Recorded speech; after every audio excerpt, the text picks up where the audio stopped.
मैं doctor JP Verma, स्वामी जगतेश्वरानंद आप सभी साधकों का कल्पांत हीलिंग सेंटर व जगतेश्वर आनंद धाम में स्वागत करता हूँ। मेरे द्वारा कराई जाने वाली अनेक साधनाओं को सीखने के लिए व आध्यात्मिक रहस्यों को और ध्यान की गहराइयों को जानने के लिए मेरे चैनल को सब्सक्राइब करें, वे बेल बटन को दबाएं, जिससे सबसे पहले आपको साधनाओं को जानने का व करने का मौका मिले। और वीडियो पसंद आने पर लाइक करें, कमेंट करें, साथ ही शेयर भी करें, जिससे और साधकों को भी सीखने का व करने का मौका मिल सके। आज की साधना में आप सभी का स्वागत है। आज की साधना हार्मोन चिकित्सा। हार्मोन की चिकित्सा कैसे करें या हार्मोनल रोगों को कैसे दूर करें, आज की साधना में आप सीख पाएंगे। हमारे रक्त में एक प्रकार के रासायनिक उत्प्रेरक अत्यंत सूक्ष्म मात्रा में पाए जाते हैं, जिन्हें हार्मोन कहा जाता है। हार्मोन का स्राव शरीर की कुछ विशेष प्रकार की ग्रंथियों द्वारा होता है, जिन्हें अंतःस्रावी ग्रंथियां एंडोक्राइन ग्लैंड्स कहते हैं। अंतःस्रावी ग्रंथियों को नलिका विहीन ग्रंथियां के नाम से भी जाना जाता है, क्योंकि इनमें स्राव के लिए नलिकाएं नहीं होती। नलिका विहीन होने के कारण ये ग्रंथियां अपने स्राव हार्मोन्स को सीधे रुधिर अर्थात रक्त परिसंचरण में मुक्त करती हैं, अर्थात रक्त में छोड़ देती हैं। रुधिर परिसंचरण तंत्र द्वारा ही इनका परिवहन संपूर्ण शरीर में कर देता है। पीस ग्रंथि, थायराइड ग्रंथि, अतिवक ग्रंथि, पैराथायराइड ग्रंथि, पीनियल ग्रंथि, थाइमस ग्रंथि आदि प्रमुख अंतःस्रावी ग्रंथियां हैं। वहीं कुछ बाह्य स्रावी ग्रंथियां भी होती हैं। शरीर की ऐसी ग्रंथियां जिनके द्वारा स्रावित स्राव को विभिन्न अंगों तक पहुंचाने के लिए वाहिकाएं या नलिकाएं होती हैं। बाह्य स्रावी ग्रंथियां एक्सोक्राइन ग्लैंड्स कहलाती हैं। बाह्य स्राव ग्रंथियों को नलिका युक्त ग्रंथियां भी कहते हैं, जैसे श्वेत ग्रंथियां, पसीना लाने वाली लाल ग्रंथियां और जिगर आदि भी इसके अंतर्गत आते हैं, जिनमें वाहिकाएं या नलिकाएं होती हैं। इनसे होकर स्राव किसी विशेष अंग में पहुंचकर अपना कार्य करता है। चूंकि इनमें वाहिकाएं होती हैं, इसलिए वाहिकाएं में ग्रंथियां भी कहा जाती है। कुछ मिश्रित ग्रंथियां भी होती हैं, जो बाह्यस्रावी तथा अंतःस्रावी दोनों प्रकार की होती हैं। उन्हें मिश्रित ग्रंथियां कहते हैं, जैसे अग्नाशय, अग्नाशय पैंक्रियाज। हार्मोन्स बहुत ही ज़्यादा सूक्ष्म मात्रा में पैदा होते हैं और प्रत्येक हार्मोन्स का एक निश्चित कार्य होता है। अंतःस्रावी ग्रंथियां हार्मोन का स्राव लगातार करती रहती हैं, लेकिन शरीर की जरूरतों के अनुसार स्राव की मात्रा कम या अधिक हो सकती है। हार्मोन का रक्त में समान मात्रा से कम होना या अधिक होना दोनों ही स्वास्थ्य के लिए हानिकारक हैं और रोग पैदा करते हैं। इसके संतुलन के लिए उस रोग से संबंधित ग्रंथि पर ध्यान लगाकर उसको ठीक किया जा सकता है। प्रत्येक ग्रंथि पर 3-3 मिनट ध्यान लगाना चाहिए और वहां पर चेतना को ले जाकर उसे देखने की कोशिश करनी चाहिए, प्रकाशित करने की कोशिश करनी चाहिए, जिससे वहाँ की हार्मोन का संतुलन बनने लगता है और उस ग्रंथि से संबंधित रोग ठीक हो जाते हैं। जैसे अगर किसी को थायराइड है तो वह थायराइड ग्रंथि पर लंबे समय तक ध्यान लगाए। क्या थायराइड ग्रंथि को ही देखे उसको प्रकाशित होता हुआ, तो इस प्रकार थायराइड को कंट्रोल किया जा सकता है। तो आगे साधना के लिए तैयार हूँ। अमृतम क्रिया के बाद सभी को शवासन में लेटना आता है, तो ठीक आज भी इसी प्रकार शवासन में सभी लेट जाएं। सभी शवासन में लेट जाएं।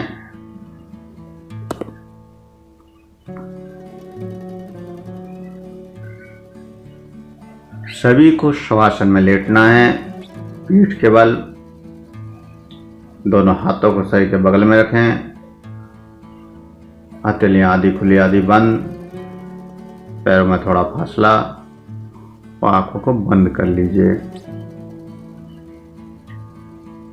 शरीर को ढीला छोड़ दें, थोड़ा शांत होने दें।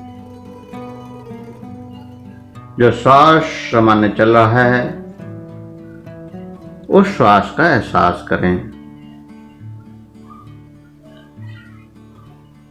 इस श्वास के साथ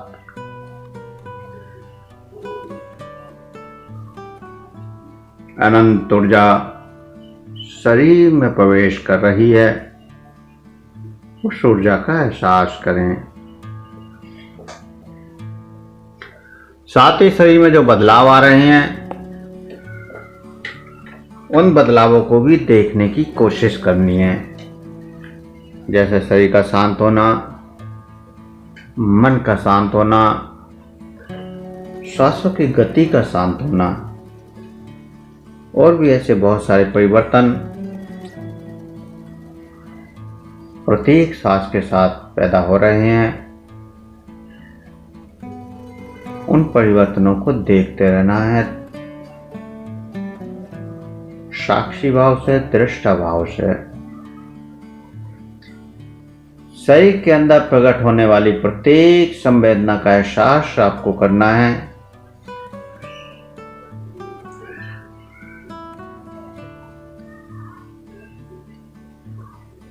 और पूरे शरीर के प्रति सजग हो जाना है।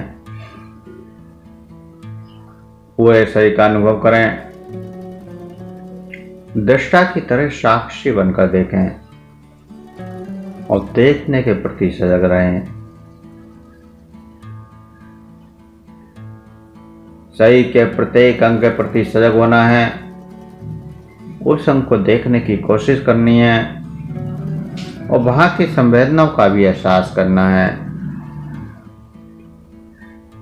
साथ ही साथ थोड़ा तेज गति से करना है, जिससे आपकी दृष्टि, विजन, देखने की क्षमता अधिक बढ़ जाएगी। शुरू में देखने में कुछ समय लग सकता है, लेकिन जैसे जैसे आप अभ्यास रोजाना करते हैं वैसे वैसे देखना सहज हो जाता है। जैसे ही हमारे मन में विचार आता है कि मैं पैर को देखूंगा तो पैर सामने दिखाई देने लगता है। तो इस प्रकार तीव्रता से अंगों को देखेंगे और वहां की संवेदनाओं का एहसास करेंगे। तो सबसे पहले बायां पैर देखें, बाएं पैर की संवेदनाओं का एहसास करें। फिर दाहिना पैर देखें,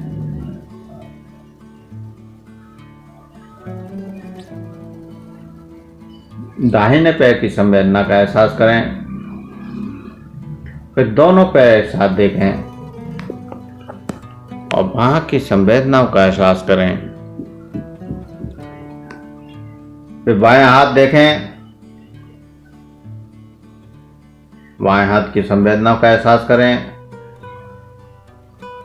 दायां हाथ देखें,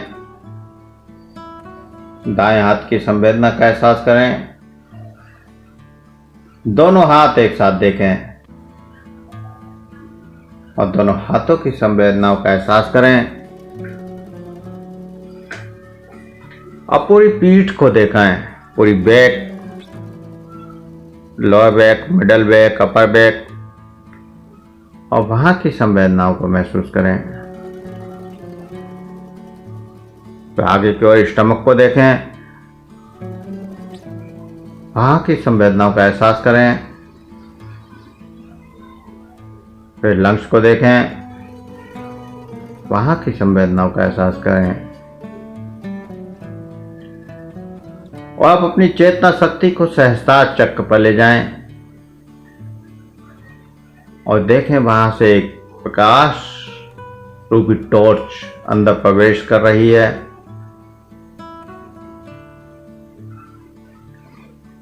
प्रकाश पीयूष ग्रंथि की ओर जाता हुआ और वहां की तरंगों को संवेदनाओं को महसूस करना है। यह चक्र सभी तरह की आध्यात्मिक शक्तियों का केंद्र है और इसका संबंध मस्तिष्क विज्ञान से है। यह मस्तिष्क के अधर तल के मध्य स्थित होता है। इस ग्रंथि को मास्टर ग्रंथि भी कहते हैं क्योंकि यह अन्य अंतःस्रावी ग्रंथियों के स्राव को नियंत्रित करती है।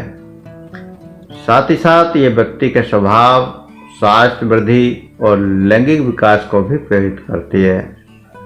आत्मा समस्त सूचना का निर्माण, अन्य स्थानों का एकत्रीकरण, हार्मोन्स का संतुलन, चयापचयी विकार आदि केंद्रीय तंत्रिका तंत्र के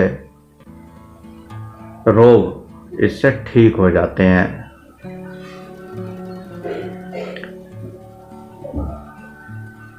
रीढ़ की हड्डी का अंतिम बिंदु ऊपर की ओर, जिसको हम छोटा दिमाग भी कहते हैं, उस जगह यह ग्रंथि होती है। या आप गर्दन के ऊपर की ओर जब अंगूठा लगाते हैं तो जो बीच में गड्ढा होता है, उस बिंदु पर यह ग्रंथि होती है। तो अपनी चेतना शक्ति को वहां ले जाएं और सहसा चक्र के प्रकाश को वहां अंदर जाता हुआ महसूस करें।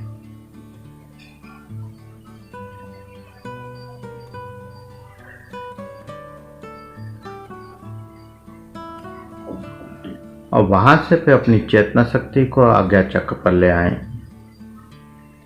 आज्ञा चक्र पीनेल ग्रंथि से संबंधित है। ये दोनों भवों के बीच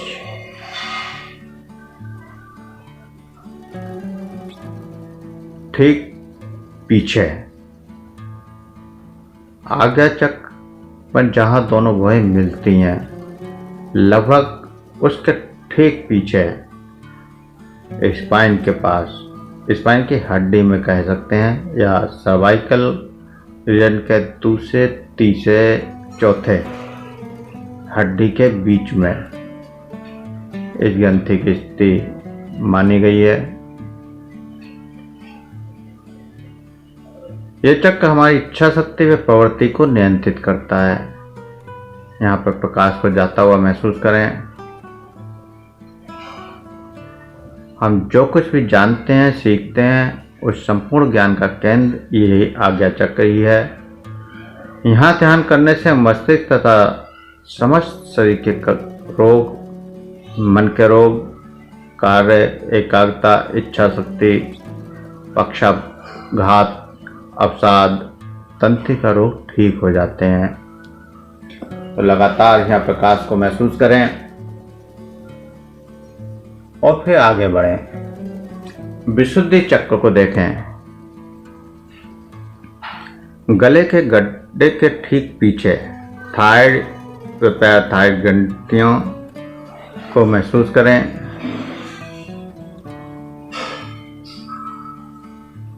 विशुद्धि चक्र शारीरिक वृद्धि, भूप्यास व ताप आदि को नियंत्रित करता है। थायराइड ग्रंथियों को देखें। मनुष्य में ये ग्रंथियां द्विपिंडक रचना होती हैं।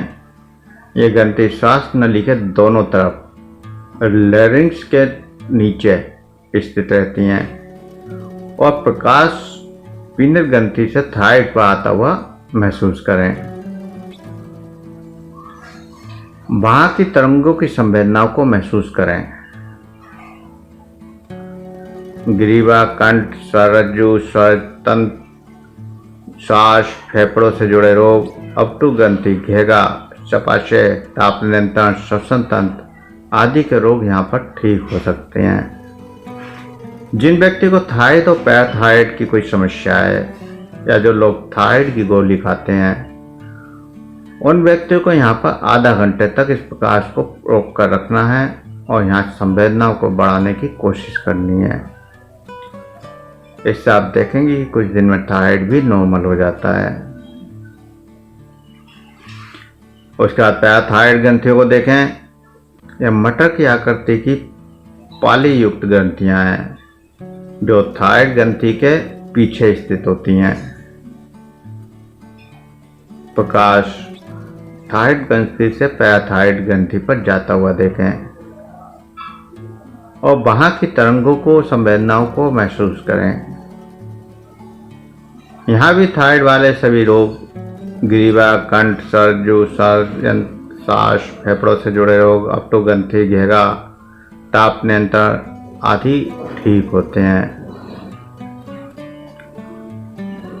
लगातार प्रत्येक ग्रंथि पर 3 से 5 मिनट ध्यान लगाना होता है और फिर अगली ग्रंथि की ओर बढ़ जाते हैं।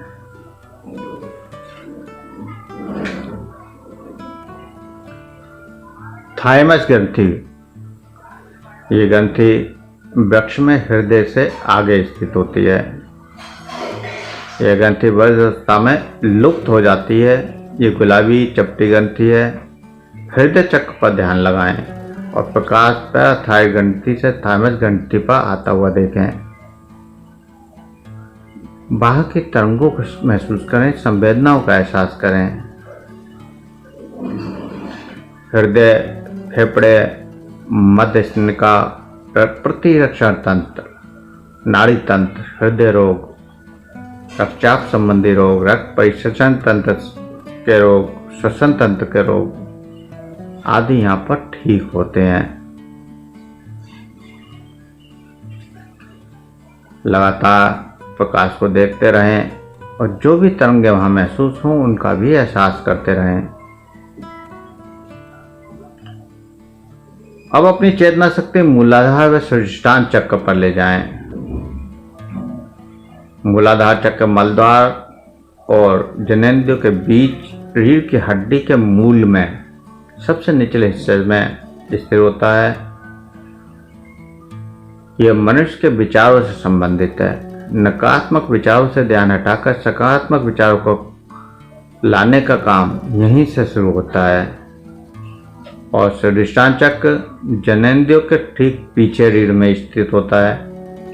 इसका संबंध मनुष्य के अचेतन मन से होता है और दोनों का संबंध एड्रिनल ग्रंथि से होता है। अधिवक्र ग्रंथि, एड्रिनल ग्रंथि प्रत्येक वृक्क के ऊपरी सिरे पर अंदर की ओर स्थित रहती है। दोनों किडनियों के ऊपरी सिरे पर अंदर की ओर ये ग्रंथियां होती हैं। तो एड्रिनल ग्रंथि पर ध्यान लगाएं। वहां प्रकाश को देखें, तरंगों को महसूस करें। दोनों किडनियों के ऊपरी हिस्से में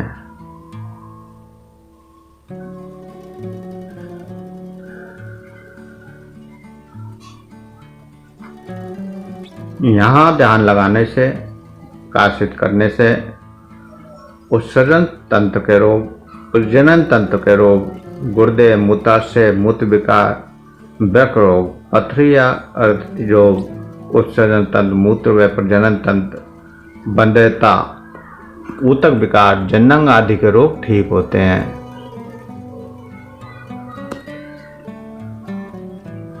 तो लगातार दोनों किडनियों पर प्रकाश को देखें। दोनों किडनियों के ऊपरी हिस्से पर अधिवक्र ग्रंथि और वहां ऊर्जा का भी एहसास करें। इसके बाद अपनी चेतना शक्ति मणिपुर चक्र पर ले जाएं। इसका स्थान रीढ़ की हड्डी में नाभि के ठीक पीछे होता है। हमारे शरीर की पूरी पाचन क्रिया इसी चक्र द्वारा नियंत्रित होती है। शरीर की अधिकांश आंतरिक गतिविधियां भी इसी चक्र द्वारा नियंत्रित होती हैं। इससे संबंधित अग्नाशय ग्रंथि को देखें और प्रकाश एड्रिनल ग्रंथि से अग्नाशय ग्रंथि पर आता हुआ देखें। वहां की तरंगों को, संवेदनाओं को महसूस करें। अग्नाशय ग्रंथि हृदय से नीचे की ओर महसूस करें और वहां प्रकाश को देखें। यहाँ पर ध्यान लगाने से पाचन संबंधी सभी रोग, साथ ही साथ मधुमेह रोग भी ठीक होता है और रोग प्रतिरोधक क्षमता बढ़ती चली जाती है। हमारी इम्यूनिटी पावर काफ़ी मजबूत हो जाती है यहाँ पर ध्यान लगाने से। तो लगातार यहाँ की संवेदनाओं का एहसास करें।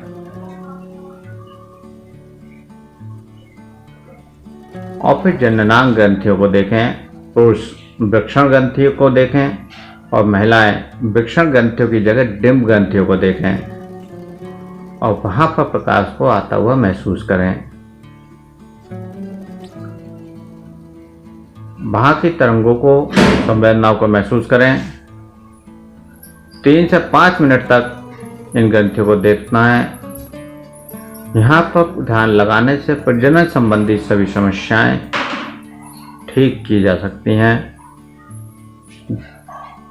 जिन स्त्रियों के बच्चे नहीं होते हैं उनको भी इससे लाभ होता है। जननांग संबंधी सभी रोग यहाँ पर ठीक किए जा सकते हैं।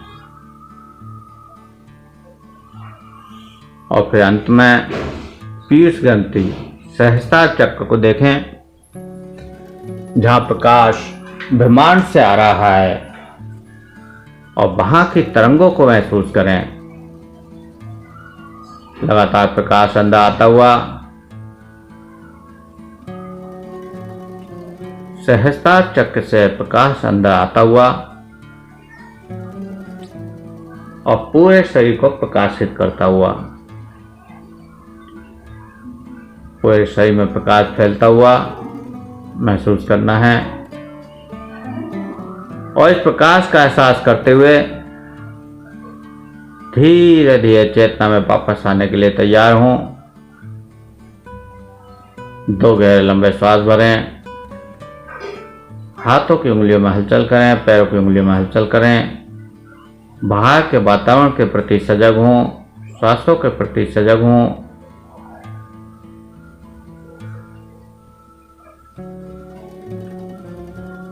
हथेलियों को रब करें, गर्म करें।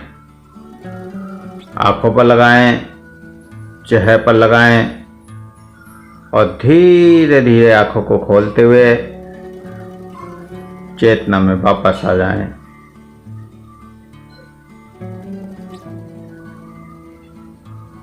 और सभी बाएं करवट लेते हुए उठकर बैठें।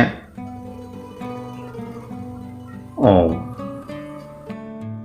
यदि आप हमारी 21वीं सदी की चिकित्सा पद्धतियों से जुड़कर बिना दवा के सभी असाध्य रोगों का उपचार सहज में करना व जानना चाहते हैं तो हमारे दूसरे चैनल कल्पांत हीलिंग सेंटर एवं जगतेश्वर आनंद धाम को सब्सक्राइब करें और उसमें दिए हुए उपायों को अपनाएं, जिससे आप बिना दवाइयों के सभी रोगों का उपचार करने में सफल हो पाएंगे।